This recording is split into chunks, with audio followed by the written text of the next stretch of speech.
কি হয়েছে? আপনারা এইভাবে কান্না করছেন কেন? একটা চোর আমার টাকার ব্যাগ নিয়ে চলে গেল। আজকে আমার ছেলের হার্ট অপারেশন হবে, তা আমি টাকা তুলতেছিলাম, কিন্তু আমার সব টাকা চোরে নিয়ে চলে গেল। আমি আমার ছেলের অপারেশন কি দিয়ে করব? আপনারা এখানে নতুন নাকি? এখানে গুন্ডাদের ভীষণ উৎপাত। একা কেউ এখানে সোনা দানা টাকা পয়সা নিয়ে বেরোয় না, বেরোলেই বিপদ। আর আপনারা সেই ভুলটাই করেছেন। আপু, আমাদের কিভাবে বসে থাকলে হবে না, আমাদেরকে কিছু একটা করতেই হবে। তুমি একটু বসো, আমি আসছি। এই মেয়েটা আপনার বোন নাকি? না, এর সঙ্গে আমার হসপিটালে পরিচয় হলো। মেয়েটি ভীষণ ভালো, ও আমাকে অনেক হেল্প করেছে।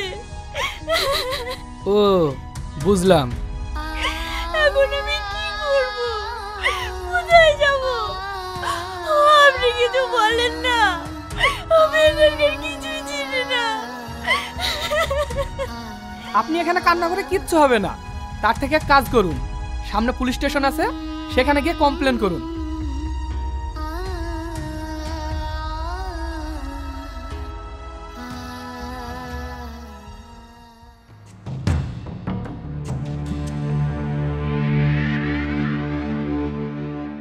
ব্যাগের চেন খোলার কোনো প্রয়োজন নেই, ওখানে 2 লাখ টাকা আছে।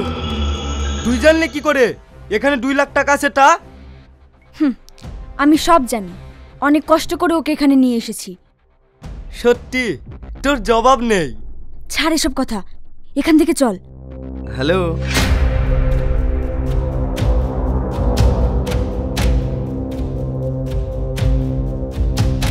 কি ব্যাপার, আপনারা ভয় পাচ্ছেন কেন? কি বলছেন সেটা বলুন। বলছি এখানে আরএম অফিসটা কোথায়? সামনের দিকে এগিয়ে যান, পেয়ে যাবেন। Thank you.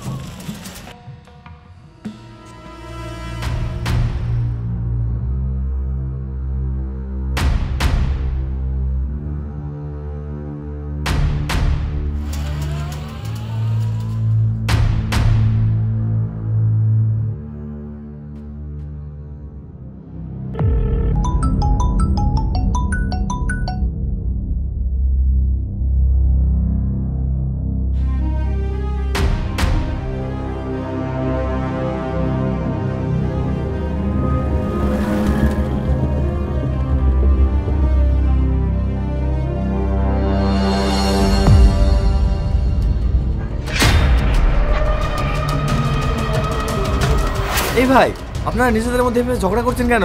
ছাড়ুন। এই তোরা কি করছিস? ছাড়। এই তোরা যা, আর তোরাও যা।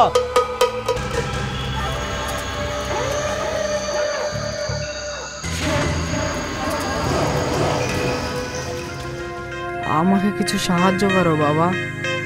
দাঁড়ান, দিচ্ছি।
আর কখনো আমার সামনে আসার চেষ্টা করিস না, শালা প্রাণে মেরে দেবো, কারণ আমি তোদের বাপ।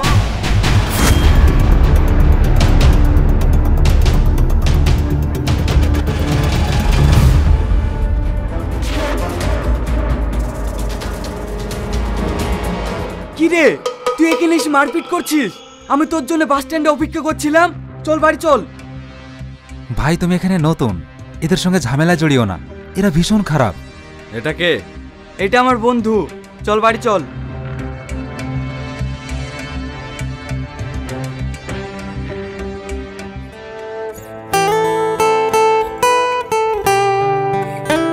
তোর বাড়ির সবাই কেমন আছে? ভালো, কিন্তু তোর এখানকার মানুষজন ভালো না। হ্যাঁ, এর জন্য তো তোকে যে কিছু বলবো তার আগে তুই ঝামেলা জড়িয়ে গেলি। এখানে দিনে দুপুরে মার্ডার হয়। সবই বুঝলাম। তুই ঘরে বসে থাক, আমি তোর জন্য অফিস থেকে ফেরার পথে খাবার নিয়ে আসবো। বাইরে বেরোবি না। বেশি বকবক করিস না, তোর অফিসে দেরি হয়ে যাচ্ছে, যা তো। তোর তো বলেই ছুটি। আমার ভরসা এখানে আঙ্কেল তোকে পাঠিয়েছে, আর এখানে এসেই ঝামেলার সঙ্গে জড়িয়ে গেছিস। এটা যদি আঙ্কেল জানতে পারে তাহলে আমি আঙ্কেলকে কি জবাব দেব? বেশি জ্ঞান দিতে হবে না, যা। ঠিক আছে, যাচ্ছি।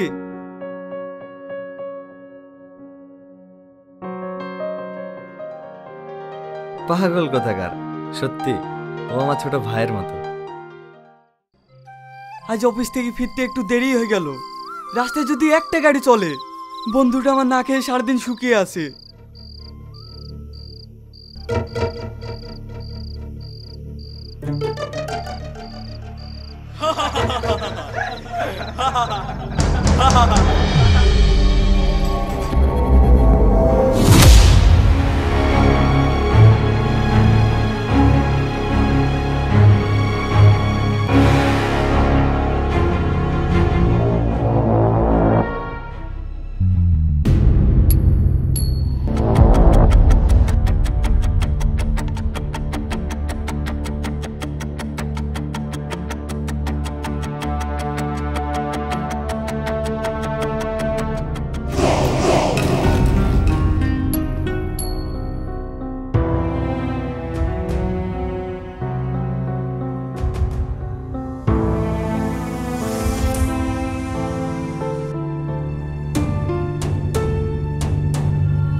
তুই ঘরে বসে থাক, আমি তোর জন্য অফিস থেকে ফেরার পথে খাবার নিয়ে আসবো।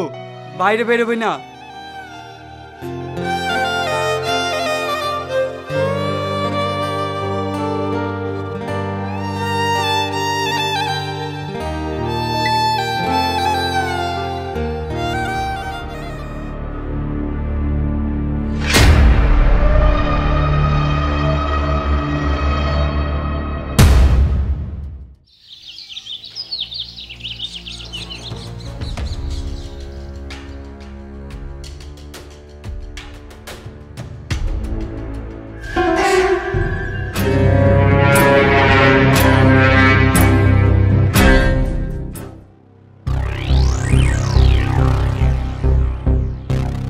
বল ইয়াসিনকে কেন মেরেছিস? বাঁচতে যদি চাস তাড়াতাড়ি বল। আমি ইয়াসিনকে মারিনি। মিথ্যে কথা, তুই মেরেছিস ইয়াসিনকে। এখনো বলছিস সত্যিটা বল। বিশ্বাস কর, আমি এদিকে মারিনি। তাহলে কে মেরেছে বল। বলছি বলছি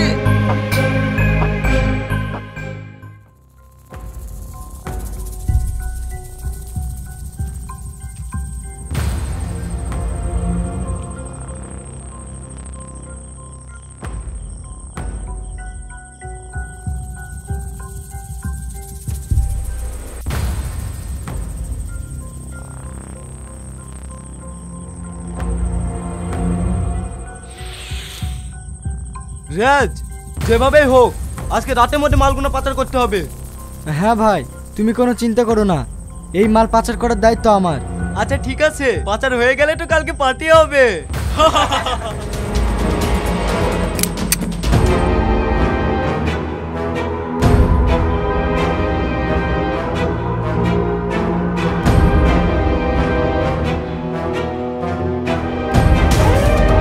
ড্যানি, এরা দেশটাকে নষ্ট করছে, এরা ডাক পাচার করছিল, আমি দেখে নিয়েছি। আমি পুলিশকে সব বলে দেব। আচ্ছা ঠিক আছে।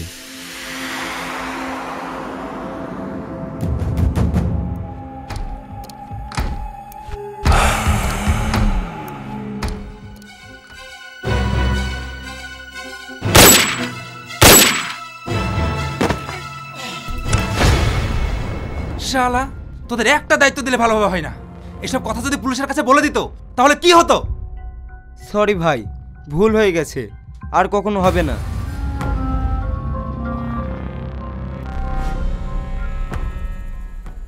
আমাকে মারো না ভাই, আমি ওকে মারিনি, আমাকে ছেড়ে দাও ভাই।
ব্যাপার, তুই আমার রুমে? এখানে ঢোকার পারমিশন তোকে কে দিল? তার আগে বল, ইয়াসিনকে কেন মেরেছিস? তুই হয়তো জানিস না, আমার পথে যে কাটা হয়ে দাঁড়ায় তাকে আমি শেষ করে দিই। কিন্তু ইয়াসিন তো তোর বন্ধু ছিল। শুধু বন্ধু কেন, আমার পথে যদি আমার নিজের বাপও আসে তাকেও আমি শেষ করে দিই। তুই অনেক বড় ভুল করেছিস, এই ভুলের কোনো ক্ষমা নেই।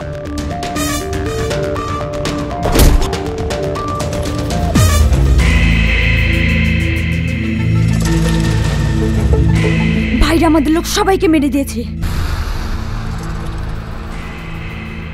এখান থেকে চলো।